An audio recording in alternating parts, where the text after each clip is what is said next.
moving forward with the basic use case of this Runway. So here you can see it's sales and marketing automation with Runway.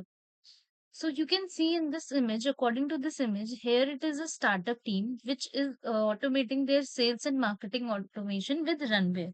So in the middle, you can see we are having a Runway automation engine which is connected with leads which is coming from website, and also it's sending the simultaneously the result to the respective tools which are connected.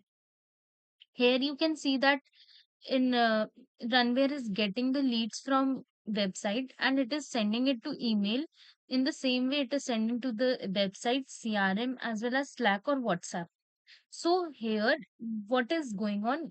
Let me tell you in brief that here Runway is getting the leads from the website, and as the leads will come into this automation engine, then it will be moving with the CRM.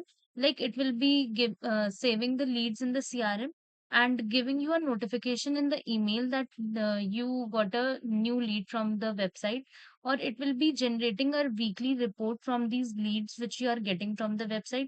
In the same way, it will be giving you the notification to the Slack or the WhatsApp, and alerting the team that yes, you are getting leads from the website and you can visit it, and you can work on it as you want.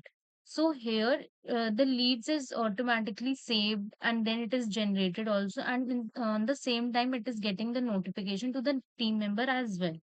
So this automation or the this Runway automation engine has done a work in such a way that the team doesn't need to do manual data entry or repetitive task anymore.